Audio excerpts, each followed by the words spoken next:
Two sponsors, one being the Master of Organization Development Program, where I have the pleasure of teaching and have been for about 18 years now. And we have great students and a great community here, and we really have a great community in and around the country and world in the organization development field. And so we have schools and a variety of students and faculty that participate from all over the place. And so welcome everybody that are from our schools and partners and things like that out there. In addition, we have the Change Handbook that gave birth to NEXUS for Change, which is looking at all the collaborative methods, the large group methods, the whole system collaborative methods, the large scale change methods. They have a lot of different names that are used around the world to help people come together to make a difference collaboratively, to innovate great solutions together on a large scale and see those things happen. And today our focus is on the art of conceptualization. In the Change Handbook, one of the inspirations was that all the people mentioned and their chapters in the book, they outlined methodologies, as I mentioned, for bringing people together on a large scale and doing important work. And in the process of learning, how did they create models? A whole framework and set of experiences came out of that to help people who are doing great work in the world make their approaches that work, make them more accessible to others so that people could then use them and help other people use them, i.e. scale it out in the world and create a community of practice around it so that it could have much greater impact. And that's what we're going to be talking about today. And we're in the fourth in a series on the art of conceptualization. The framework is based on the 3 V's, the verbal, the visual, and the visceral. And today we're going to focus on the visceral. And what we want to do is really look at the power of the visceral experience. How do you take your model that you are now making it accessible to others so that people can use it to manage and make things happen in their world, and whatever it is that you are working in and helping people make their difference in? And how are they taking it and actually understanding it and able to do what it is that you're prescribing in your model, your methodology? How do you make it accessible to them?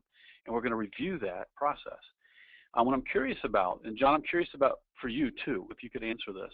So in Chatland, would you all take a second in Chatland and answer the question, when you think of this notion of visceral experience, we've talked about verbal, defining and describing your model. We talked about visual, visually representing it and making models in different ways, from static graphics to infographics to other types of media that represent your model. Now we're moving to, how do we get people to get it in their bones? How do we get people to viscerally get your methodology and get moved by it as it helps them, in utilizing it in the work that they do in the world? So as you think about that, what intrigues you about today's session? What questions do you bring today that would be very helpful to you, if answered, would make all the difference for you? And I'd like you to take a second on that. And John, what are your thoughts on these two questions? Yeah, I'm intrigued for this part, because I think this one is it's not as tangible as the other ones, verbal and visual, in terms of, and each individual will respond differently to the model or to what you're saying. So I'm also interested in that because it is less tangible than the other two, but also for myself personally and for the work that I'm doing with NEXUS is how can I better present my information to really create that excitement and to create an excited reaction from somebody. So that's where I am. And what are people out there in Chatland saying? What are some of the questions that they bring, and what are they curious about? Yep. Dr. Lynn has a question on how to present models to achieve visceral responses, so she's interested in hearing more about that. And that's the only one based on they're coming in right now. Cady said this subject is more instinctual and less logical. It's about reaching people emotionally. Ross said, how can this become personalized? That's so meaningful to the individual, or so it is meaningful to the individual. And Judson says, seems like the third V needs to describe the emotions and milestones within a method. Awesome. So yes, and this one really almost ties together and pulls from the other two V's. And I use the three V's, and I'll explain those more as we go. But I use the three V's as my metaphor. It comes from, for those of you out there, from Bandura's work in self-efficacy and forms of learning, in which she describes inactive mastery as the most powerful form of learning. And then next is the visual experience and the vicarious experience, as he describes it. And then the third one is he talks about verbal persuasion. And verbal persuasion is the least most impactful. And then he also talks about physiological arousal. So for me, I just thought about it as verbal, visual, and visceral. And visceral representing that notion of inactive mastery. And what we talked about here, and we have these 4 parts. So I'm going to be flying through these slides. So you'll just see sort of for those of you that were not part of previous ones, you're going to see the slides from part 1, part 2, and part 3. And I'm going to fly through them to catch up to the last part that we're going to be doing for today, which is the third V, the visceral experience. And what I'll do is I'll just touch on a few things in here to kind of set the groundwork. So again, we talked about why building models and making your ideas accessible and helping people feel smarter and really simplifying things. And you know the old adage is that there's nothing so practical as a good theory. And how do you balance the art with the science? How do you balance the practice of it with giving it a rigor? And those are some of the things. And we started many years ago looking at, it was about 15 years ago, looking at all these models, and I've been working with all the method founders of different change models and other types of models in the world, studying how do they do it?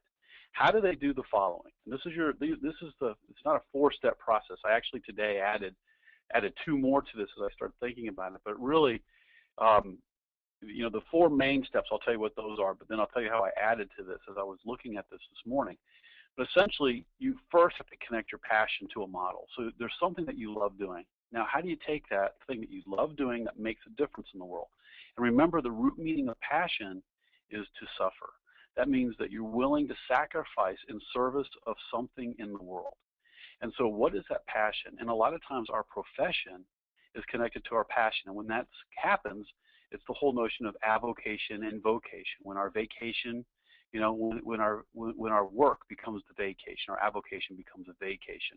It's something that we love doing. But here's the thing, it's not that it's easy. That's actually counter to the notion of passion. It's that it's hard. It's something that not everybody is willing to do. It's not some things that people aren't as willing to work hard at. And so this notion of creating your model, taking your intellectual property, this thing that you do really well, packaging it to make it accessible, which is the next step there. When you make it accessible, it means that people can understand it. So there's this whole notion of don't throw the baby out with the bathwater. A lot of times you'll have a great idea. People walk in, I've got this great idea. They explain it. People go, blah, no way, won't do it. The idea may save their life. The idea may be amazing, may make all the difference in the world for them. However, they can't even understand it to be able to adopt it or accept it or work with it to make it work for them. So the next piece is once you have your passion and you connect it to this model, to this approach that you want to take in the world, the next thing is how do you make a model accessible to others? Then you got to make that model scalable. How do you write it up and put it together and package it in a way that the person you share it with or teach it to can teach it to someone else? So that goes to this, what I added, and that's this notion of teaching it to others.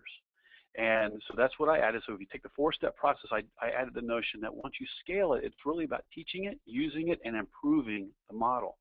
And when you teach it, use it, and improve it, you then can begin to build a community of practice around your model. And that's what the founders of some of the best methodologies out there in the world. We're going to talk about Ken Blanchard today, who is a master at creating frameworks and models, building communities of practice, and just providing things that really do make a difference in the world, that people can adopt, that are scalable, that he teaches it, people use it, they improve it, and so forth. And he's got a great community of practice. And then I added this other piece at the bottom, which comes up in a lot of our conversations. Once you do the top 5 things that were just mentioned, connect the passion, make the model, scale it, teach it, build a community of practice, you begin to make money while you're sleeping. And some people may say, and this happens a lot in the work that people do, particularly in the field of organization development, where they're in service to others and really mindful of giving that gift to the world and not being driven by the need for money or being money driven first.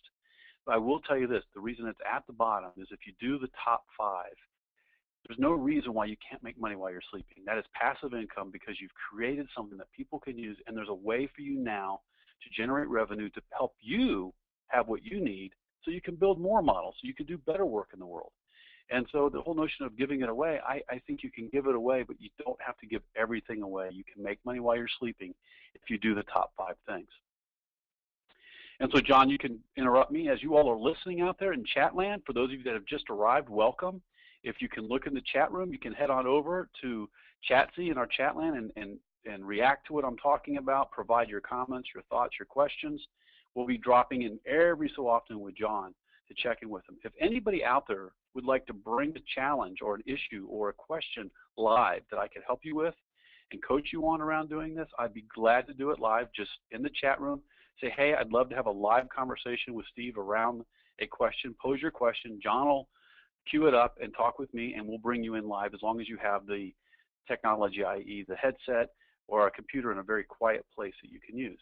So let me pause there. John, what are your reactions to what I'm saying?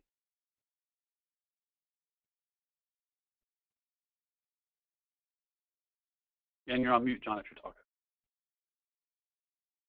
Yeah, I know. Sometimes my phone is slow to react.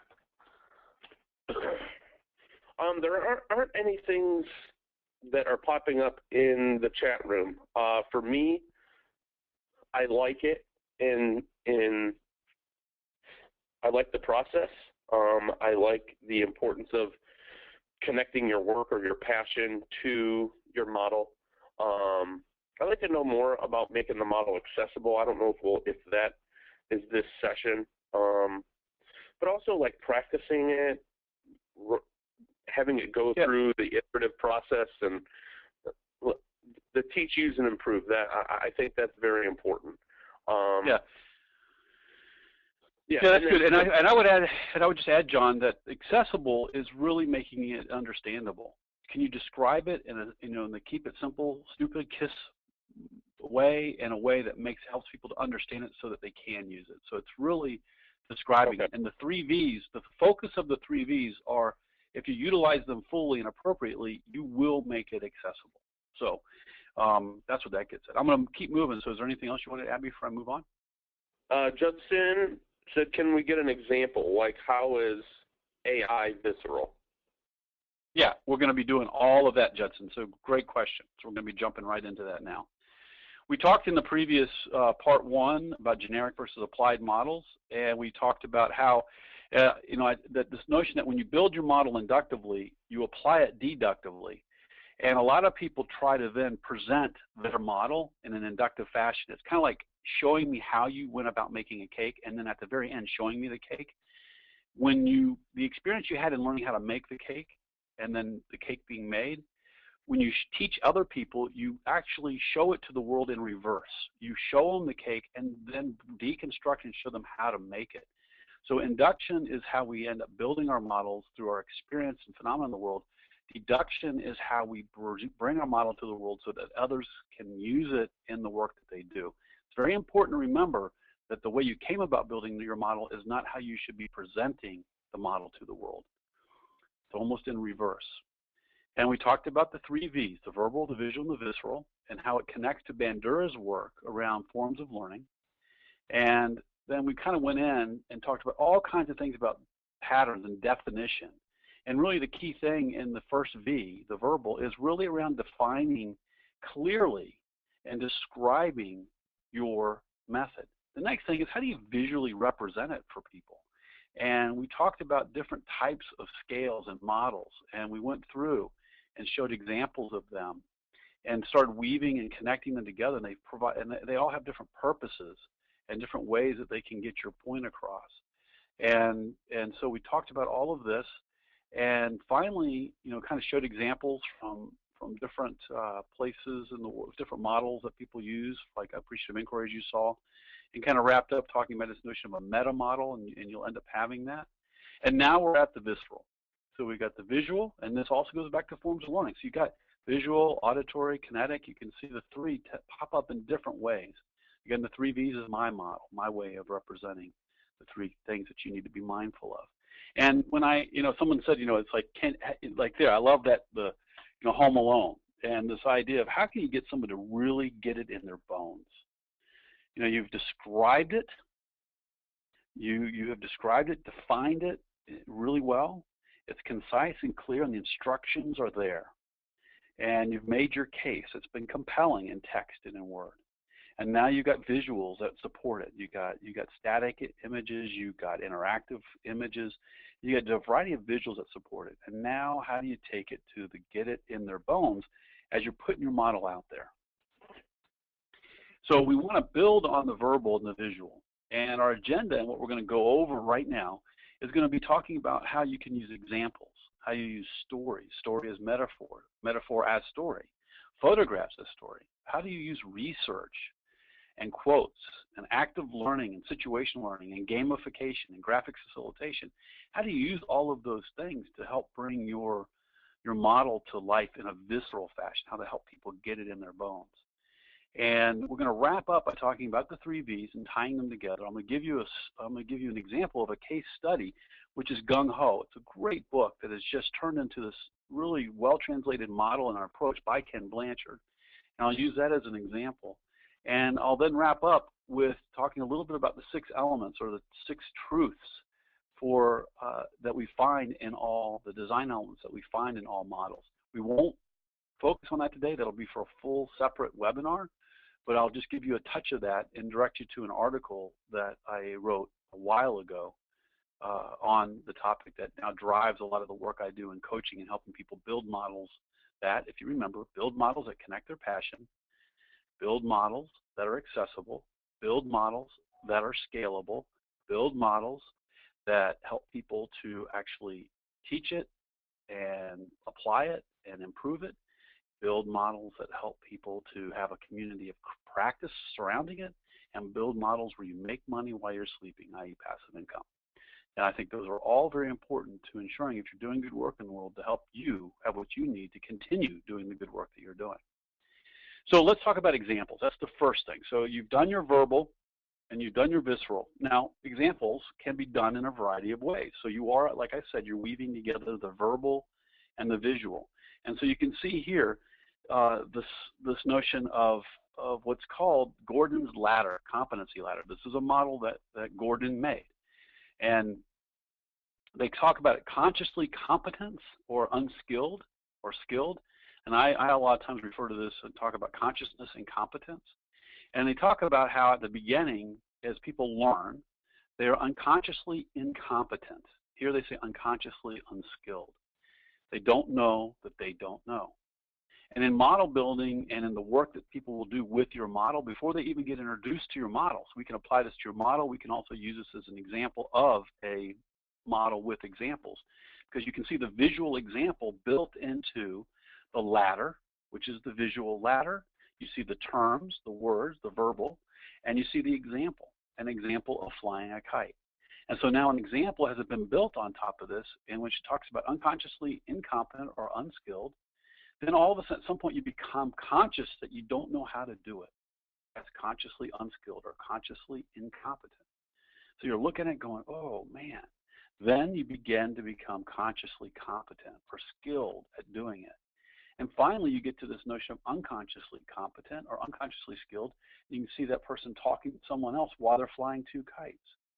So there's this notion of Gordon's ladder. You have to flow through it. There's a model already there. You can see the example in there. And here's the thing. There are 2 kinds of examples that you'll make. And be mindful of these 2 kinds of examples. First kind of example is the time or date sensitive example. That is an example that takes place in seasons like winter, summer, spring, or fall, or during a particular time of year. So you could have these images be such that it would be very clear that we were in the 80s or in the 60s or in the 50s or in the 1800s or today. And as you can see, this example is evergreen. Evergreen is what they use in the news and the media a lot of times when they do shows. I did a PBS show one time for the passion work that I do on the Life Inspired DVD. And we did the show, and they wanted me to not mention what time of year it was. They didn't want me to mention things so that they could show it not only in the winter, but summer, spring, and fall. And it would not look outdated. So what you can do is you want to create examples sometimes that are timeless. They don't cue a person to what time of year or what year or era if you want it to be an evergreen example. That allows your example to stand the test of time. You create visuals and images for it, and you don't have to keep updating them. If you use an example from a current event and you weave it into your model and you use the current event, you're going to have to remember that, go back and change it and update it, and remember all of the current events that you've used. It's not a problem, but just remember that when you do it, you have to be very mindful of the date and time sensitivity to the examples that you use in your descriptions and so forth of your examples. The other piece is research. So you got research, and you can see here that you can take research and when you show it, people read it and they go, huh, oh, wow. So research is beyond the notion of just definition. Research begins to make a case. It begins to make a compelling case that it's important. A lot of times people will say, yeah, right, okay, so prove it, prove it, prove it this is important. And when they say it with that tone, prove it, what they're saying is you're getting them. You're getting their attention. Now they need some evidence. And evidence and challenge is not a bad thing. A lot of people, and you all, it happens to everybody, so you're not alone, even with the founders of great methodologies out there and approaches. You can get defensive. Don't call the baby ugly. And that's normal. And so people will oftentimes say, give me some proof, give me some evidence, show me how to know. And what they're saying is they want to trust you, so you got to switch it. Don't be defensive. Say, they're asking me an important question. They want to trust me. They're giving me an opening. It's actually an invitation for them to become a great advocate, because now you're getting people to learn the evidence behind the research and theories behind your work that make your work predictable, robust, which means that it leads to predictable results. So if you do A, you get Y. And so if you do this, you get that. And if you apply my method the way I'm describing, you're going to get the results that I'm saying that you'll get. And here's the evidence behind it. You actually are creating that get it in your bones confidence in you and what you do. And it doesn't have to be research directly that you've conducted on your method, although you do want to begin to think about how to do that and begin to collect data and begin to track it and begin to show that the efficacy of your approach does lead to the results that you claim that it leads to.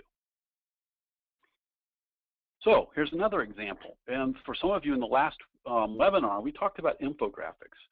And you can use research in infographic form. So for example, we've all heard this. Did you know 70% of all changes attempted in organizations fail? This failure rate has been consistent for decades. How can you avoid being part of this dreadful statistic?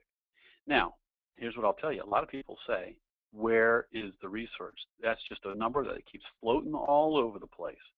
So the first question you have to have, and I'm not trying to advocate for this number, I'm just using this as a learning point, that if you're going to use research, you want to make sure that you have the appropriate, credible, peer-reviewed, supported research behind the numbers for what you're doing. And also I'm showing you how the research can be used.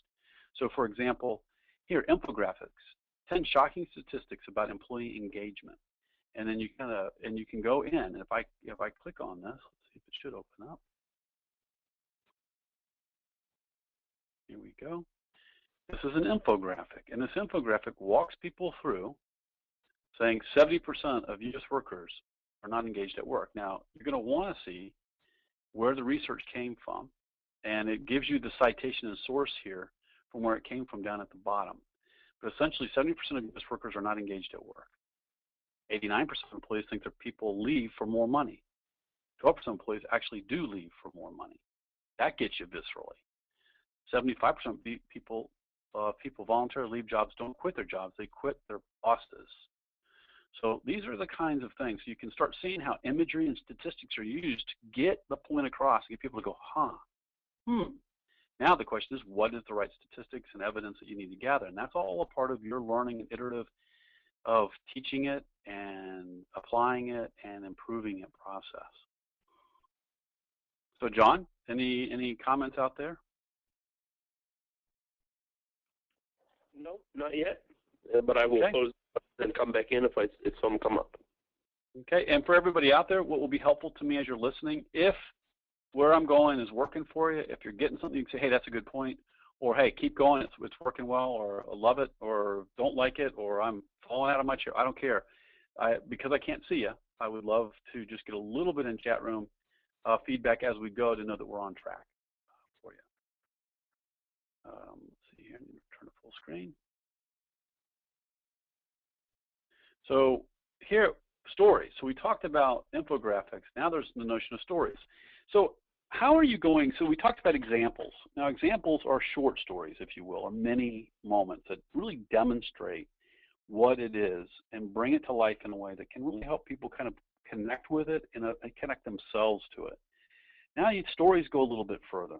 And so when you think of your model and your methodology, can you tell a story from beginning to end? Could you write just a nice story of how it was used? It could be a case study story. It could be a metaphorical story, which we'll talk about in a second. But the bottom line is that all stories have this flow. They have the exposition or the introduction. They have rising action. They have conflict. They have a climax, falling action, and resolution and conclusion. So there's this general flow. And you can kind of see how if in your methodology and your approach, it's going to have those points in there. Now, conflict doesn't have to mean that it's always negative. It could be conflict around positive things. Conflict means a point. It's a rising action, and you get to this point. What is the issue here that I'm going to use this model for? It may help me with a great opportunity. It may help me resolve a problem. It may help me with something. You get the climax, and then the falling action, all the way down to the resolution. And you can read a lot about this in story development and so forth. Again, think about how you can tell the story of your model, your method, your approach being applied. So here's another way. So you can see this here. I have no examples in here, and I'm telling you what it is, and I'm kind of describing it. But then you flip, and all of a sudden, bring it to life. This is where a model now has got a story laid over the top of it to bring it to life as a really great example using the three little pigs, and you got them describing how it flows through the different elements of the story. So you can see how an example can be laid over the top of something that you might say this is a little boring, or it might be that you want to share it like this, give definition and proper description. Then you bring in the visual and the visceral. So you can see right here, the visual, visceral, and verbal all in one spot, taking a person through a story in one place. Questions? John, how are we doing? Yeah, there's a couple things. Deb said good, keep going. Dr. Lynn said the emphasis on visual demonstration of visceral is helpful, as she's stronger verbally, but not as a visual artist. And then Judson said he'd like an example of an existing method from the Change Handbook and how the Change Handbook helps the reader get at the third V. He also said, what about the way the method was presented and written about specifically takes the reader through the three Vs? Right, and you use the three Vs in different places and ways. And Judson, if you go in and look in the Change Handbook, every one of them starts with an example, a case study. So it's a little bit of a story and a little bit of a case study. Because it's a short, focused on 60 plus different methods, when you go in and see how do we get the three Vs in there, you see the first V, the verbal, with definitions. We're very clear about what's the purpose and who's involved and those kinds of things, and they lay out the purpose very clear in there. And so they're getting at the verbal with the definitions and descriptions of their model. Then they got a visual. They usually have a visual representation of the model in there. The visceral is gotten at through the examples that you see in there, particularly the opening case examples, showing how each of them are applied in what situations and done throughout. So a couple metaphors. What's that? Go ahead. Yeah, John. Yep. Vanessa had a question about whether or not the last slide displayed all of the three Vs. And then Dan said, by visceral, are you referring to an affective component? Yes, yes, and affect plus, because I think getting it in your bones, you can think of it being a little bit more than affect in terms of the physiological arousal, pain or pleasure, or affect around just emotion and getting you emotionally. Visceral, actually, I think it gets at a deeper level of speaking to a person and at a more spiritual level, speaking to a person more at a place of meaning and purpose in their own lives, getting it to make it so relevant to them. So the first V gets at the V, verbal, gets at defining and describing. And then you move from that to visual to represent. So in here you're seeing the first V with the definitions. The 3 little pigs leave home for the first time. That's verbal. The visual, you see the pigs, you see the axe, you see the wolf, you see some things. You may not agree with it being the best. That's not the point. The point is that trying to demonstrate the model here of telling a story, you can see in this one place, you can see the V, first V verbal, you can see the second V visual, and then the third piece, the visceral. Visceral gets at is, remember, the first way of getting at visceral is to provide examples. Again, that's making it, bringing it home, helping me to see myself in it, helping me to see myself doing it, helping to demonstrate it in a way that I feel that I am a part of it. So you begin to kind of identify with the story viscerally here through the example. Now the example is not as strong as some of the other visceral ways, because I think story is a much deeper way of taking a person, but it takes longer. So examples are shorter, stories are longer. John, anything else? Okay. So metaphor, we talked about a picture's worth 1,000 words and metaphors worth 1,000 pictures. And we talked about metaphors and pictures in the previous one. And just wanted to say that we, again, in visceral, we're building on the verbal and the visual. So you bring those two together as we begin to take it and try to get it driven down into the visceral experience that a person has. So you begin to weave the other two in. And let me start with story. Story adds metaphor. So a lot of times we take a person through a case study. I would call a case study a story as metaphor, because there's this whole notion in psychology of a person telling their story. You hear about it in support groups, where a person shares a story, a personal challenge or a triumph. And as they tell the story, they might get coaching or counseling in the group. They might get encouragement or applause. But the person does and shares their story. It's a real live story. What happens is, for me, I begin to identify with that story. And when I identify with that story, it begins speaking to me. And a lot of times in the group work, they'll say, you're doing my work for me. That is, as you share your story and you work on your issue, I'm getting so much out of listening to your experience that it's actually speaking to me. And that's the visceral piece. So story as metaphor is when you take a real life story, like I have a project of work at Dana University and helping them build strategy. Or there's a great story that Kathy Dannemiller does at Richmond Savings and a video on that. And they tell the story, and at the end of this story of bringing 1,500 people into a room to work collectively together in a bank, and they all collectively agree on the strategy for the future, and they stand up and they applaud and they whistle. I have watched people watch that video, look at me and say, could you please just show that video to my organization? That'll do it. Just show them the video and then we'll be good to go. It's like they got it by listening, they got connected into it. However, the point was, we can't just show the video to get the rest of your organization to buy into your strategy. Take and create this experience, same experience at Richmond Savings in your organization that can be at that depth, at that deep level of getting it as a group. And so people watch it and they get moved just by watching the video. Meade Schools District also has one that really does a nice job of describing their story, and it speaks to people. So a metaphor is a story as metaphor is a real life story that is in another setting, that when you listen to it as a case study, as a story of someplace else, it speaks to the people listening in a way that they say, okay, I can see myself using your model. I can see this applying in my place. Let's bring this in here. We want to bring that here. Here's an example. Dear Harrison, for those of you who know Harrison Owen, Harrison invented open space technology.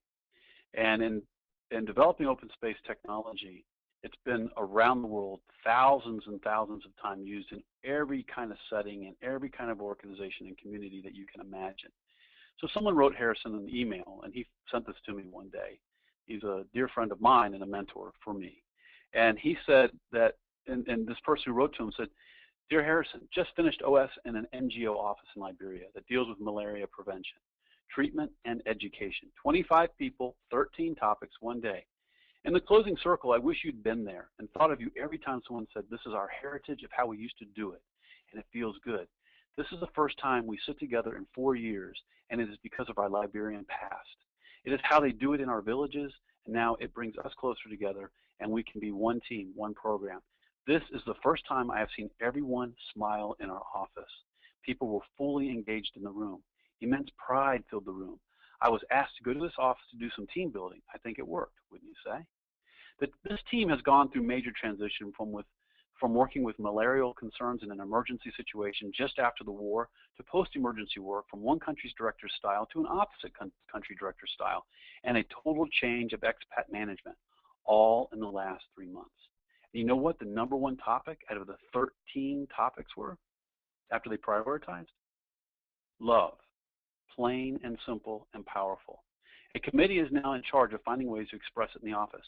I think the country director was shocked at that choice, but even more surprised that a quiet man who pushes the broom convened the topic. I was a bit worried for the first hour as it was very slow moving, and I thought I had made the wrong choice. So I left the room and worked on my laptop to not control the group and close the space.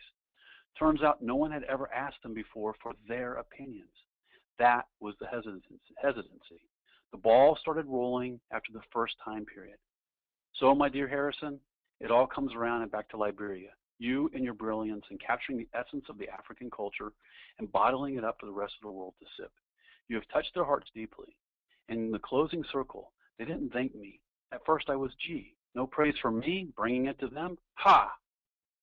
When the best leader's work is done, the people say we did it ourselves. In this example, there's so much of the 3 V's without there even being a visual.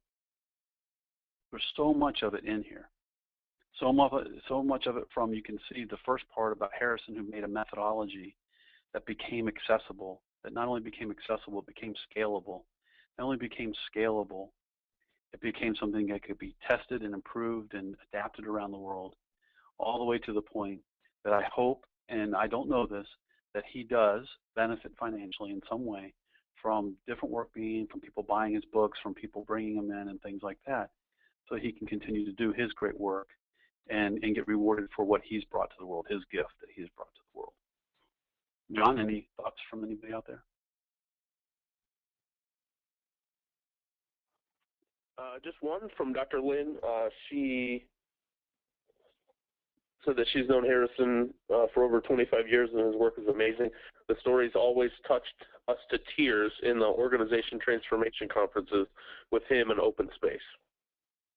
Yeah, so there's a way of capturing, getting your bones. And so, Jitson, I hope you're seeing how you can, what you do is you're using all of these different tools that I'm sharing with you, and you weave them together in your own way. You're going to have to do the process of teaching, testing, and improving, testing, teaching, applying, and improving as you go. And here's another example.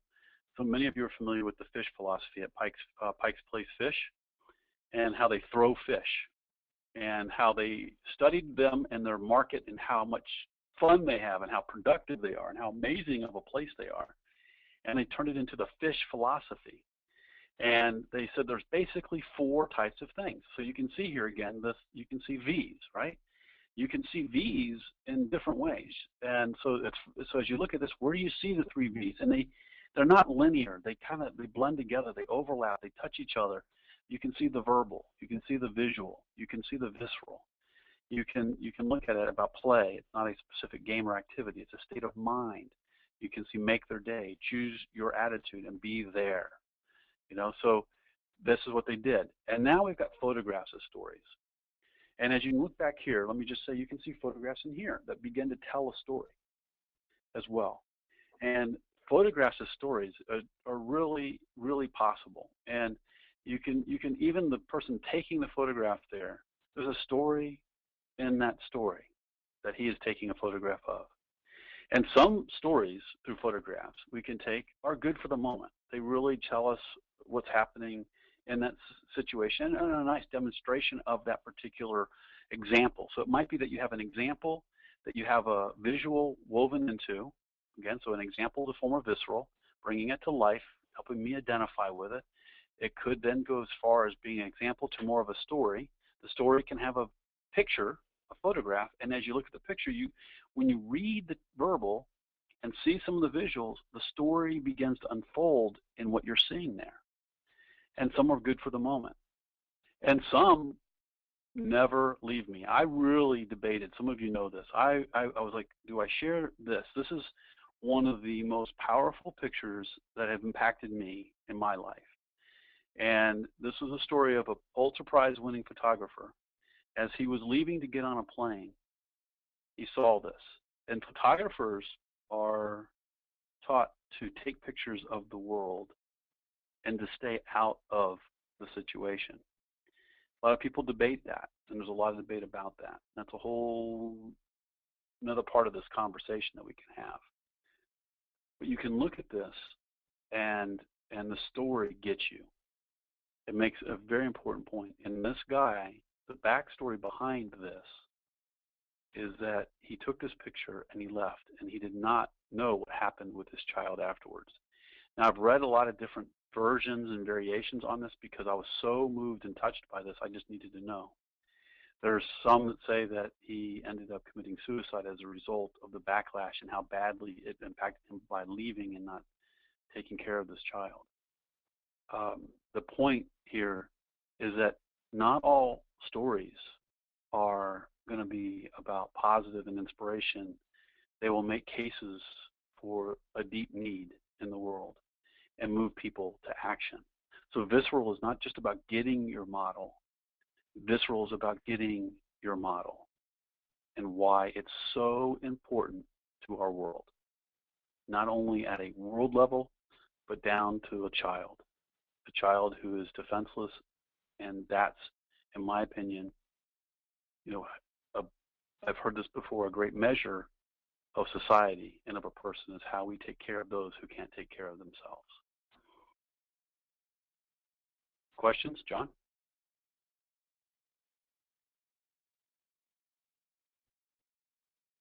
So if you're on mute, I can't hear you. So I'll keep moving. None yet. I put it out there in the chat room.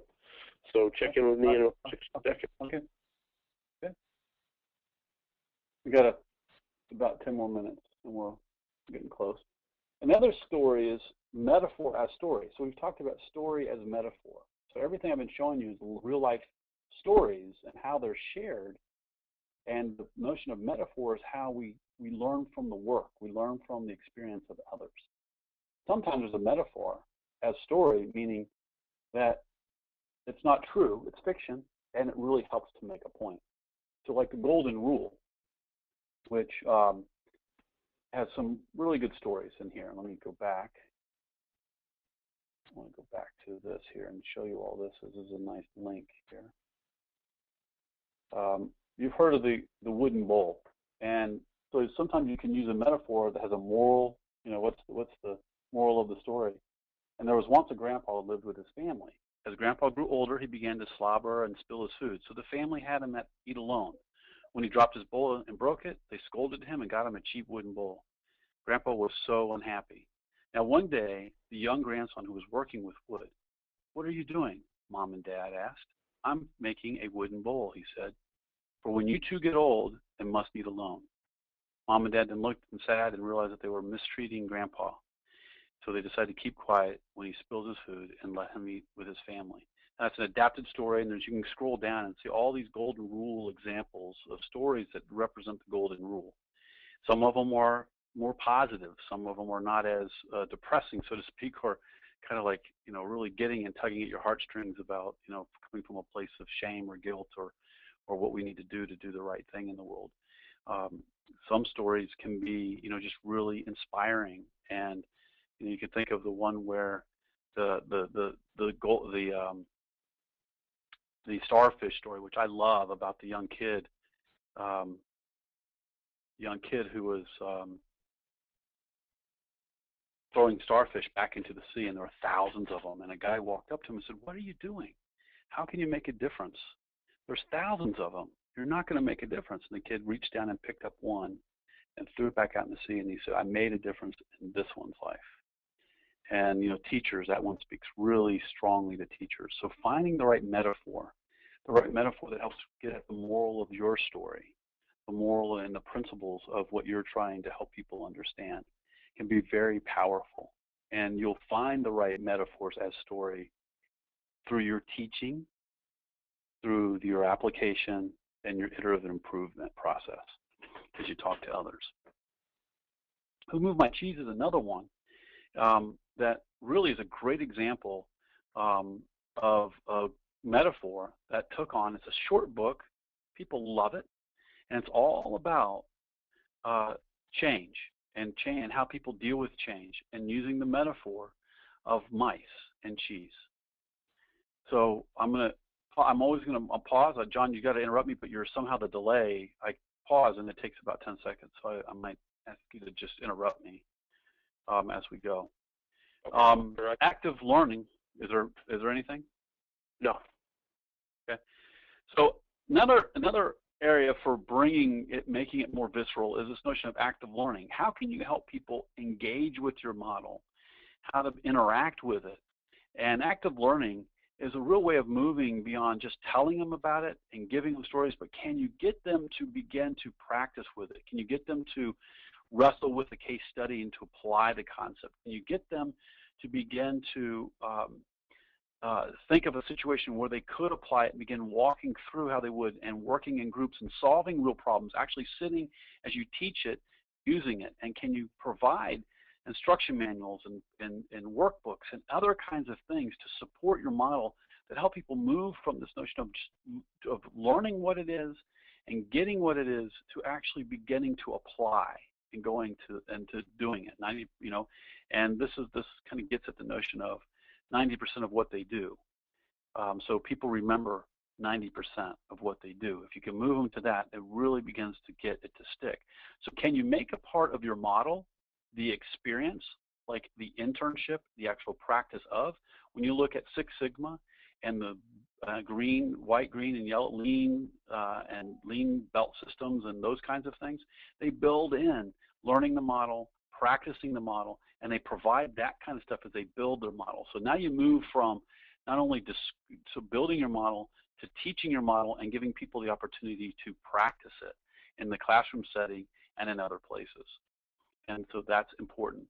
So there's basic principles of active learning, and you can look them up, but essentially, you know, it really begins to move from a place of passively taking in what it is you've created to now I'm encouraging you to think viscerally. How do you take it and give them an experience of practicing it and doing it?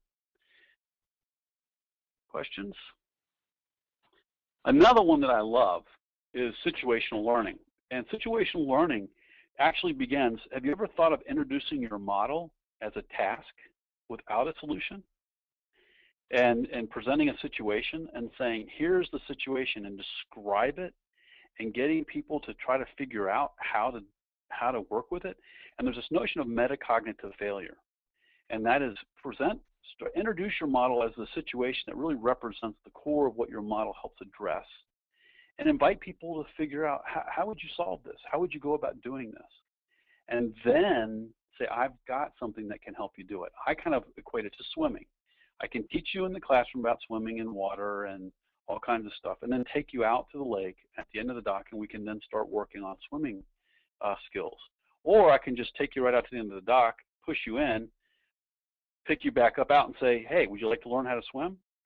So situational learning says we learn in service of the task. We create a task, and we get really clear about the tasks, and people get caught. This is the visceral piece. Oh my God, what would I do? How would I do it? Metacognitive failure means I get this task, but I don't know how to solve the problem. Now I'm ready to get some help in figuring it out.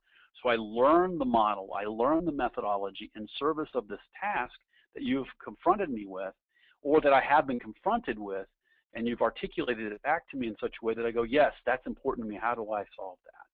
And then I begin to learn in service of the task, and we begin to then weave the task and the solution of the task as we tell the story of the model throughout it. So you begin to then say, here's the next step, and then you go back to the task and you describe how that task can be solved in that particular step, or how that step is applied to that particular task or situation that you're using your model to fit or address. Any questions? Okay. There's a couple in there. Couple comments. One is Judson's metaphor says there were two mice in a bucket of milk. The one mouse gave up and drowned. The other mouse swam and swam until he churned that milk into butter. That mouse was me.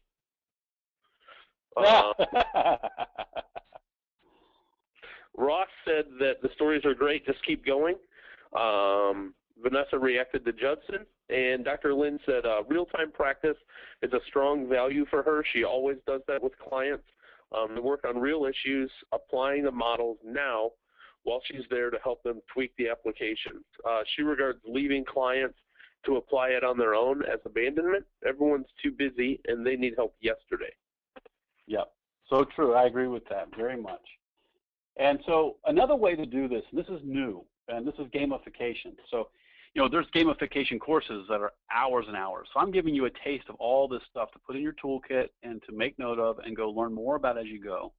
And gamification is taking the dynamics of games and gaming and bringing it into your model and how people experience and learn your model and ways of applying it. So when you look at gamification, they talk about here, and this is really interesting, they talk about meaning, empowerment, social pressure, unpredictability, avoidance, scarcity, ownership, and accomplishments. You got all of these elements. So when you are teaching people about your model, it says address issues of avoidance, of scarcity, of unpredictability, create some scarcity, help build ownership, bring in unpredictability, use social pressure in the learning of your model. So there's this empowerment. So accomplishment, make sure they have accomplishment.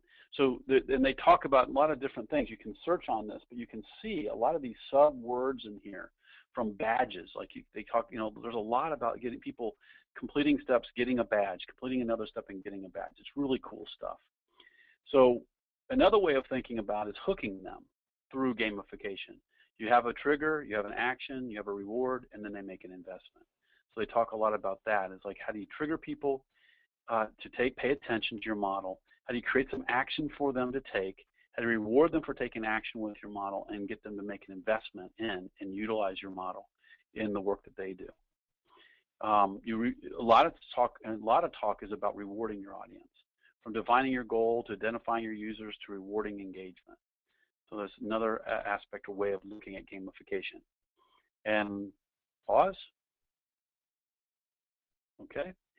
So graphic facilitation is another one. A lot of you are familiar with that. So now all of a sudden you can move into, okay, so how do I help people when I'm in the workshops, when I'm sharing? So your model is when you share your model, remember, it's not only writing it up and making a book or making an article, it's about teaching it. It's about bringing it to life in practice and using your model in practice. So teaching it and using it and adapting or improving it. And so this whole idea that graphic recording helps to address this notion of group memory. And you see down at the bottom this notion of facilitation or recording.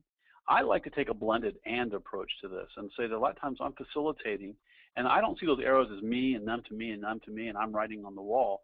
I like to see the arrows be people talking to each other, and as they're talking to each other in small groups using collaborative method like World Cafe, Open Space, or whatever it might be, future search or whole scale change or appreciative inquiry, I like to see circles. I put circles into this this figure down here at the bottom, and I'd have circles of people talking to each other, and the facilitation and graphic recording working all together in creating this really cool integrated experience. And you can see how illustrations really can be done real time, and they do capture that notion of collective memory and connect the people. And you have this notion of converge and diverge, and mapping the future is another example. And you can see flip charts and how you do flip charts. You can even see real images being created, 3D images being created, so people can go beyond flip charts to creating sculptures and those kinds of things. And they're getting it in their bones. Remember, visceral is about how do we get them to get it in their bones. And so putting the 3 V's together. And we're already over our time, so I'm going to go a little bit quicker and make sure we have some time for some questions. But you can see now I've been reiterating the verbal, the visual, and the visceral. And I'm going to talk a little bit about Gung Ho. Notice the meta model. I talked in part 3 about the meta model. And isn't it interesting? The meta model for Gung Ho is a goose, a squirrel. Okay? A goose, a squirrel, and what is that back there? What is that? That is the way of the beaver. So this meta model is now turned into a metaphor using animals and the way animals work with verbal definition. And they created a story, a fictional story of a factory and a person taking over as a leader, a manager in there, and working with the factory leader, and how they turn that story and those principles into an organization development system, all built on this notion of Gung Ho. And it became a, as it says there, recognized in 2000 by Human Resource Executive magazine as one of the top 10 training programs. And the model continues, and you can see the elements, you can see the process, you can see the principles, you can see elements, you can see the way they're defining it, and so forth. And it really does lend it all self to you begin to teach it. You begin to use the 3 V's to bring it to life and teach it to people. So one, you've got to model it, connect it to a passion, Blanchard's passion. Second, after it's connected to your passion, you've got to make it accessible so people can understand it. Then scalable, teach it, apply it, and improve it. Build a community of practice around it, and make money while you're sleeping. I think he's done all of those things. And